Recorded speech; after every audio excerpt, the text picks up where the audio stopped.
साथ उपस्थित है आदरणीय माननीय हमारे सबके पूजनीय देवी सहाय पांडे जी, जो एक वरिष्ठ व्यक्ति यहाँ अयोध्या निवासी, जो चारों वेद पर भाष्य लिख चुके हैं। मैं उनको वेद पुरुष के रूप में इनका सम्मान करता हूं और हमारे सामने उपस्थित है के आशीर्वचन हम सुनेंगे। तो मैं उनको आग्रह करता हूँ कि वो यहाँ आए। हेमंत भाई जी को मैं आग्रह करता हूँ कि वो उनके सम्मान करें और फिर पूजनीय पांडे जी से हम 5 मिनट का अनुग्रह भाषण भगवान श्री राम जी के ऊपर सुनेंगे और फिर उसके बाद अमी गणात्रा जी आपको अपने सत्र के अपने विचार आपके सामने रखें।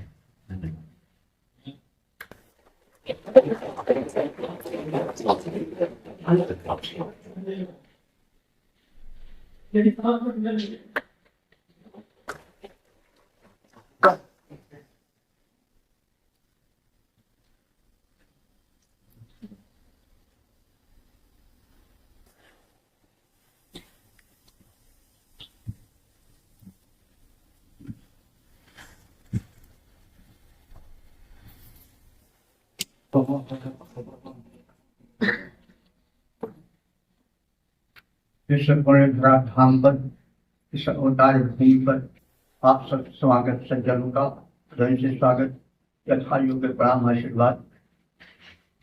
ये शुभोत्सव है कि हमें का शुभोत्सव मिला है।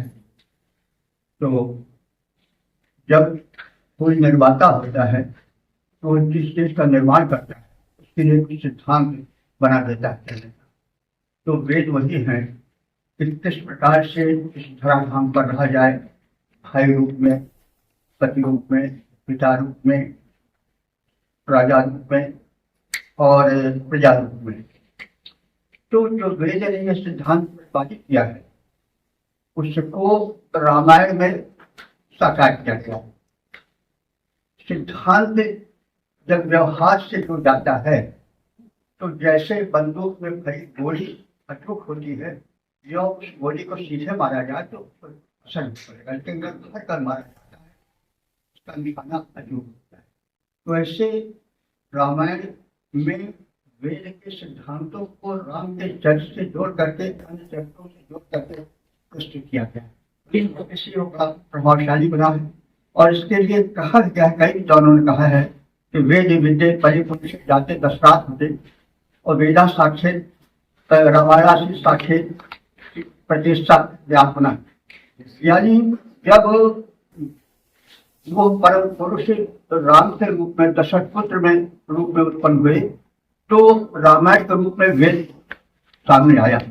तो वेद में था मातृ देव हो, पुत्र देव हो, आचार्य देव हो, आदि आदि बहुत से कथन है।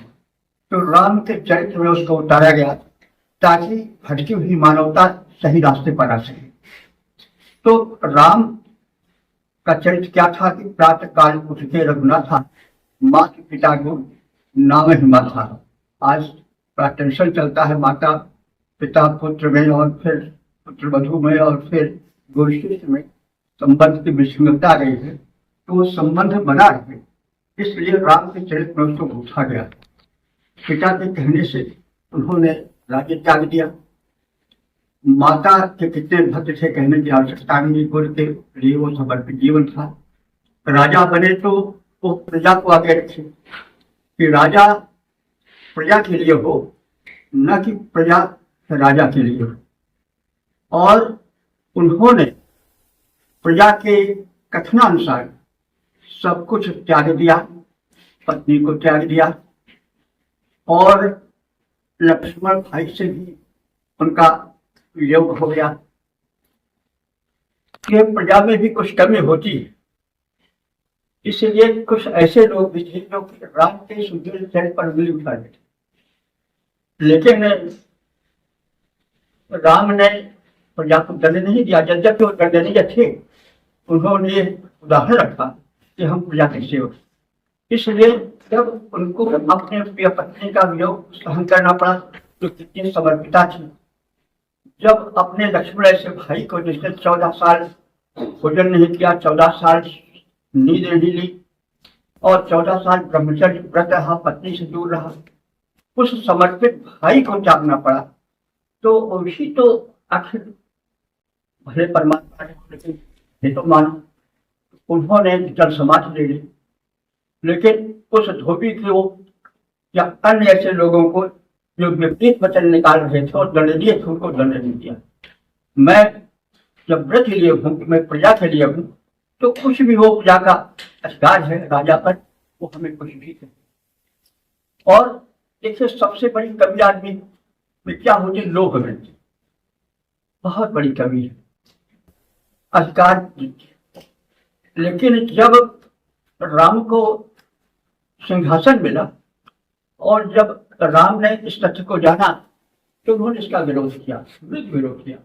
उपजे एक संग सब भाई, भोजन सैन्य के लिए गई ताई, विमल वंश अनुचित एको बंधु विहाय वर्ण विषय। सब एक साथ पैदा हुए, भाई हम ही को क्यों मिले? यह उचित नहीं हुआ। यह विमल वंश पर करण, यह उदाहरण रखा। मनुष्य की जो लोभ वृत्ति होती है, जो निष्ठा होती है, जो अधिकार की वृत्ति होती है, वो आज समाज में कितना वैषम्य, कितना विष खोल रही है, कहने की आवश्यकता नहीं। तो राम ने अपने चरित्र से ही रखा, प्रजा को आगे रखा और शासकों के लिए उदाहरण रखा और जीवन बिताने वालों के लिए यह आदर्श प्रस्तुत किया, ताकि मानवता रुके नहीं, गतिहीन न हो। आज हम देख रहे हैं बहुत दूर तक पहुंच गए हैं, चंद्रलोक पर पहुंच गए, मंगला तमाम, लेकिन हम जूझ रहे हैं, स्थान स्थान पर युद्ध छिड़े हुए हैं, कहने की आवश्यकता नहीं। और उससे यह भी आशंका जनाई जाती कहीं एटम बम या हाइड्रोजन बम का प्रहार हो जाए, मानवता विनष्ट न हो जाए। तो इसके लिए हमारी संस्कृत में, हमारे वेद में, हमारे रामायण में दिया गया है कि क्यों लोभ करते हो, किस लिए अहम को छोड़ो और अंत में समर्पित जीवन यापन करो।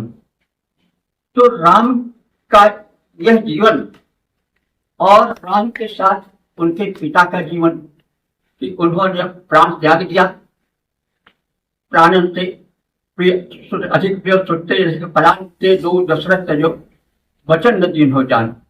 तो वचन लोग छोटी छोटी बातों पर असत्य बोलते हैं, असत्य करते हैं, लेकिन उन्होंने ये उदाहरण किया, इसके लिए क्यों वेश्यावृत्ति वचन की करते हो, उसको स्थिर रखो।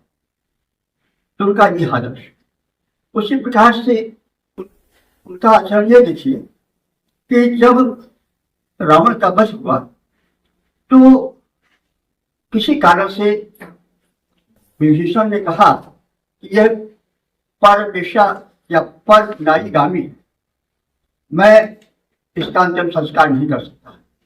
तो राम ने क्या मानवोचित उत्तर दिया कि सिद्धम न प्रयोजनम, हमारा प्रयोजन सिद्ध हुआ और हम अपनी पत्नी को छोड़ा सके, नहीं तो लोग हम पर उंगली उठाते कि राम क्या है, अपनी पत्नी की रक्षा नहीं कर सका। तो सिद्धम न प्रयोजनम और प्रियताम से संस्कार है, यथा मम तथा तव, तुम्हारा भाई है तो हमारा भी भाई, इसका संस्कार करो, ये उचित नहीं है।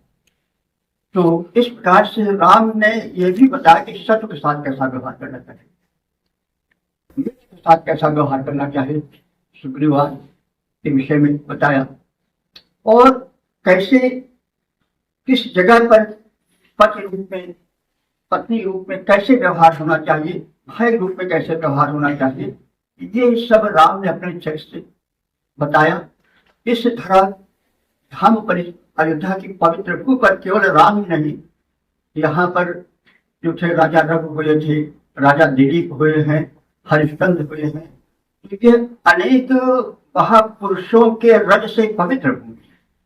तो भूमि का बड़ा स्थान होता है, जहाँ भूमि उपयुक्त नहीं होती वहां पर कोई वस्तु उपज नहीं सकती। तो भूमि को ही पाकर एक उपज होती है, एक विकास होता है। तो यह भूमि पवित्र भूमि है, यहाँ पर आप सब पधारे हैं, आप सबका स्वागत है। और इस पवित्र भू को लेकर के, राम के चरित्र को लेकर के विशेष रूप से आप सब अपना जीवन यापन करें, अपने पुत्र पौत्रों को राम बनाने की चेष्टा करें। चेष्टा ही हमारे हाथ में, और संस्कार धीरे धीरे सुधरता है, एक बार कोई कुछ नहीं हो जाता है। तो इसलिए हम संस्कारित करें। संस्कार का छोटा सुधार, जीवन जो है ऊपर खाकर मिलता है। संस्कार कई जन्मों के लगे होते हैं, मनुष्य पशु से, पक्षी से, जाने कहाँ से, शेर से, बाघ से, सांप से गुजरता हुआ मनुष्य का शरीर पाता है। सबके संस्कार उसमें लिपटे रहते हैं। तो उन संस्कारों को हम महापुरुषों के चरित्र के जल से धोएं और अपने को रामत्व की ओर बढ़ाएं और रावणत्व से दूर रहें। तो यही रामायण का कथन है कि रामवत आचर्तव्यम न च रावणवत। तो हम सुधारे। हाँ, मानव में संस्कार बस तमाम प्रक्रिया होती है, क्षण क्षण में वो जो है बदलता रहता है।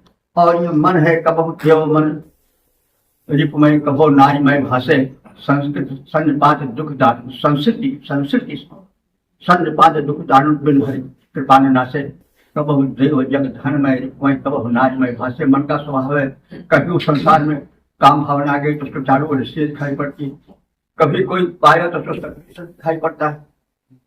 तो कभी अगर उसके लालच आए तो इधर धन है उधर धन है, ये करो कैसे मिलेगी, यहाँ ये टिकट लगाओ वहाँ टिकट लगाओ, धन को अपने। तो उसको उस समय धन ही धन दिखाई पड़ता है।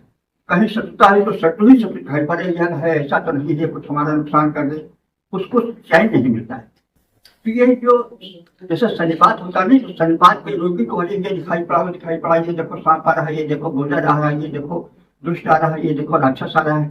तो उसे तरह तरह के दृश्य दिखाई पड़ते हैं जो दृश्य वास्तव में रहते नहीं साथ में। वैसे मनुष्य सन्निपात रोगी है, तो इस सन्निपात के रोग से प्रक्षालित करके मन को पवित्र बनाओ, यही मानवता है। बड़े भाग मानुष तन पावा, सुच दुर्लभ संकंठन गावा। तो ये सब मानव जीवन है, और मानव जीवन को हम लोग बनावे, क्योंकि आप सब तो है प्रचारक हैं अरविंदो आश्रम के, अरविंद के सिद्धांतों को। अरविंद जी का सिद्धांत यह है कि मनुष्य आगे बढ़ रहे हैं। विकासवाद का सिद्धांत केवल पशुओं तक नहीं, मनुष्य पर भी है। और हम देखते हैं कि जितने राक्षस संयुक्त हुए उतने राक्षस भी हुए। जितने अच्छे झगड़ा का शब्द कौन से क्या थे, वृत्तासुर था, उधर रावण था, उधर कंस थे, ये सब थे। तो राक्षस उस समय कम नहीं थे। आज तो कोई अगर एक देश दूसरे के साथ अत्याचार करता है तुरंत यूएनओ आगे खड़ा हो जाता है। पहले यह था नहीं, आज के और नहीं 200-400 साल पहले कि कोई किसी पर आक्रमण कर कोई रोकने वाला नहीं था। आज यह है नहीं, आप गलत कर रहे हो, एक रात दूसरे रात पर क्यों कर रहे हो, पूरा विश्व की तरफ से होता है। यह विकास का सिद्धांत मनुष्य भी सुधर रहा है, मानव से देवत्व की ओर चल रहा है। तो इस सिद्धांत और अरविंदो के शास्त्रों को, इस आशय को, इस सिद्धांत को हम प्रचारित करें। आप निराश न हो, मानवता का जागरण करें और मनुष्य को देवत्व की ओर ले चलें। स्वयं जो है देव बने और दूसरों को देव बनावे। देव का क्या होता है, दानाति देवा, जो दे वही देव है। हमारे पास बुद्धि है, विद्या है, मुझको दे। हमारे पास धन है तो हम धनजनों को दे। जो कुछ है उसको दे, जो देता है वही देव। दाना देवता देवा। आप सबको धन्यवाद देते हैं। और आप जो है समदानंद जी महापुरुष है, प्रचार प्रसार कर रहे हैं, आपकी बात है। ये हमारे घर में आज से 15-20 साल हुआ आए थे, पूछते तो इनकी गुणग्राहकता है, हमें वो विशेषता इतना हुई उसको कहेंगे अपने मुझ से, लेकिन इनमें तो है वो हमें जहाँ के हमें कभी इनसे परिचित नहीं हुए थे, आए खुशते तो कहने का मतलब यह गुणग्राहकता है। और हम इसके लिए उनको धन्यवाद देते हैं। और आप सबकी जो है एक आचरण, एक देवत्व की ओर बढ़ने के लिए कदम बढ़ाने। यह कहना कि यह तो कलयुग है, अरे कलयुग पहले से यह कलयुग है, मशीन का युग है, कल का युग है, और यह विकासवाद का युग है। जितने सब्जेक्ट आज है, जो सिद्धांत आज है, वो देखिए क्रमानुसार तो नहीं है। निराश न हो, हम सब आगे। असदो मां सत्यमय तमसो मां ज्योतिर्गमय मृत्योर्मा मां मृतंगमय, यह वेद का सिद्धांत है। और इसी सिद्धांत को आगे रामायण आदि ने बढ़ाया, गीता आदि में बढ़ा, और हम सब भी अपने जीवन में इसको उतारें और बढ़ावें। इस धरा धाम को स्वर्ग धाम बनाएं, यही उद्देश्य। तो इसके साथ में धन्यवाद देवी महाराज जी। आपने चारों वेद पे भाष्य लिखा है, तो मैं खाली इतना ही रिक्वेस्ट करूंगा, खाली जो ऋक, यजु, साम और अथर्व 4 शब्द का अर्थ सबको बता दीजिए, खाली इतना। देखिए, वेद तो वास्तव में पहले एक था, लेकिन धीरे धीरे मनुष्य के संस्कृति में मतलब कुछ कमी होती गई, छिलक तो आता गया। तो वेद व्यास जी ने द्वापर युग में एक ही वेद को 4 भागों में बांट दिया। ऋग्वेद का अर्थ होता है ऋचते अस्तुते अनेक।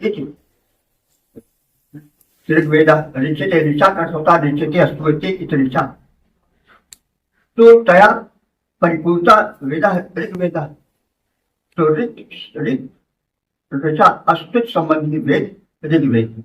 ऋग्वेद में भिन्न भिन्न दैवी शक्तियों को, जिनसे यह धराधाम चल रहा है, के रूप में जो है, वरों के रूप में जो है, वायु के रूप में जो है, ये भिन्न भिन्न देव शक्तियों का भिन्न भिन्न नामों से जो नामित किया गया है, जिनसे यह धराधाम संचालित है, उनकी स्तुति की गई है। परमात्मा का जो एक विराट रूप है, वो भिन्न भिन्न प्रकृति प्राणों को जो कट गया और वही देव कहलाया। अगले जो परमात्मा का प्रज्वलित रूप है, तेजो में रूप है, वो तो बन गया, सूर्य बन गया। जो उसका श्वसन है वो वायु आदि बन गई।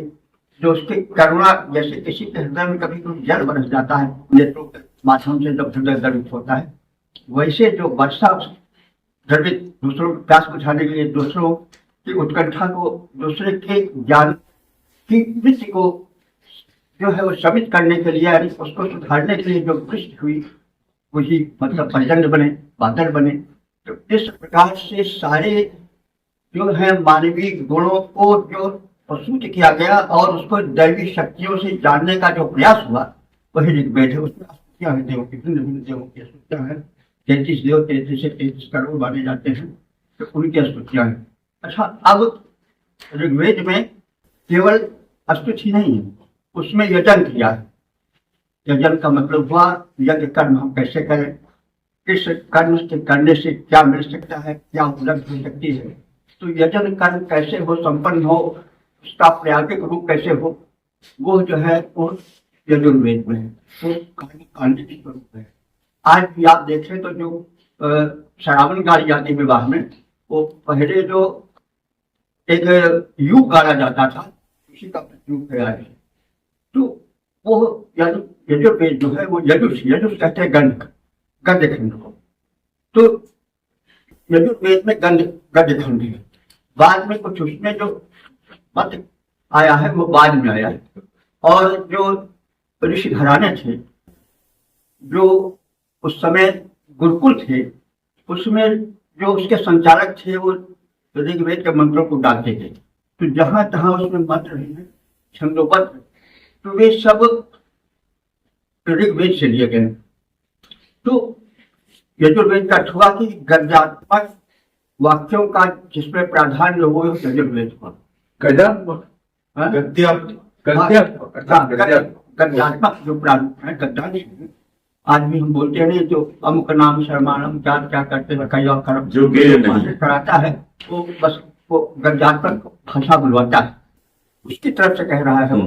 लेकिन मानो वो यजमान जी बोल रहा, तो उसमें आप गद्य खंड देते हैं। कोई यज्ञ कर्म होता है तो कराम है या गुरुए, इस प्रकार से शब्द बोला जाता है। तो वो गद्य खंड, और विशेष करके जो है वह याज्ञिक क्रिया, याज्ञिक कर्म कांड संबंधित हो, वो है यजुर्वेद। उसके बाद सामवेद जो है वह भिन्न भिन्न दिव्य मंत्रों को एक संगीत विशेष में प्रस्तुत करने वाला वेद। तो जो 4 पुरोहित होते थे, जो गायक होता था, उद्गाता जिसको कहा जाता था, वो सब देवताओं का आवाहन होता था। और सब जब आहुति पा जाते थे, तो जैसे एक होता है कि लोग आगे जाते थे, तो कुछ उनके लिए मतलब संगीत प्रस्तुत किया जाता है, रंगारंग कार्य किया जाता था, वैसे देवों की स्तुति में कुछ विशेष मंत्र थे, वो संगीत के स्वर लहजों से बात करके प्रस्तुत किए जाते थे। शाम का अथवा संगीत, तो संगीत से संबद्ध वेद है। साम वेद में कोई आलस्य नहीं है। साम वेद में अधिकांश 95% जो मंत्र हैं वो ऋग्वेद के हैं। और इस तरह से अथर्ववेद जो है वो थोड़ा अलग है। अब इसके कई रूप है। अथर्वा ऋषि से अथर्वा आंगिरस के मंत्राधिक हैं, इसलिए उसको अथर्ववेद कुछ लोग कहते हैं। कुछ उसको अथर्ववेद इसलिए कहते हैं कि थर्व कहते हैं कंपन को, और अथर माने जिससे कंपन हो। तो अथर्ववेद में सांसारिक जीवन कैसे शुद्ध हो, कैसे पुष्ट हो, कैसे हमारा व्यवहार परिवार के साथ हो, कैसे पिता के साथ हो, कैसे माता के साथ हो, कैसे समाज के साथ हो, कर व्यवस्था कैसी हो, और शरीर रोग हो गया हो तो औषधि क्या क्या है, कैसे कैसे हैं। तो इसका जो मुख्य रूप से लौकिकता को लेकर चला है वो वेद अथर्ववेद कहता है। तो थर्व माने कंपन, तो जिससे हमारा जीवन कंपित न हो। कहने का मतलब हम यदि एक ही पक्ष में रहे, यदि हम प्रार्थना करते रहे और हम अपने कवच स्वरूप जीवन के सिद्धांत न जान सके, तो उसका यह होगा कि हमारा जीवन अधूरा रहेगा और हम स्थान स्थान पर ठोकरें खाते थे। इसलिए सांसारिकता में अधिक हो, यानी कर व्यवस्था भी जो है वो अथर्ववेद में कितना कर लेना चाहिए, राजा को कैसा जीवन बिताना चाहिए, प्रजा को कैसे होनी चाहिए, अगर रोग हो गया तो रोग का उपचार क्या है, कौन सी वनस्पतियां लेंगी। तो जो आपका आयुर्वेद है वो इसी अथर्ववेद से विकसित हुआ है। तो इसमें औषधियां संबंधी जिसमें जीवन के भौतिक पक्ष का ही प्रतिपादन हो वो जो है तो अथर्ववेद। और अथर्व कंपन जब हम इस प्रकार से पूर्ण हो जाएंगे आध्यात्मिकता से, तो आध्यात्मिकता के साथ ही साथ भौतिक ज्ञान भी होना चाहिए, क्योंकि मतलब समय आप ज्यादा नहीं हो रहा है। हाँ, तो इसलिए कहना बहुत है ये चीज, इसको थोड़ी देर तक कहा जा सकता है, लेकिन हमें समय का ध्यान देना है। अब आप जान गए होंगे ऋग्वेद प्रार्थना का वेद है, यजुर्वेद कर्मकांड का वेद है, सामवेद गायन का वेद है, और अथर्ववेद सांसारिक लौकिक और औषधि। धन्यवाद।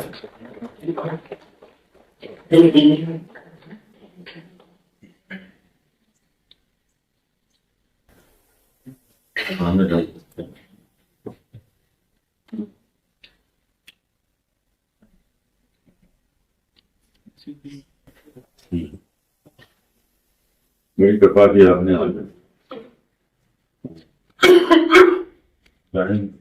प्रयास करता हूँ हमारे और जानता है नहीं जानता है संगीत विषय, तो आप आचार्य हैं, हम आपको क्या बता सकते हैं। वैसे यह है कि वो काम से विशेष संबंधित है और उसमें 1000 शाखाएं मानी जाती है, अपनी 2 शाखा चलेंगे और उसमें बृहद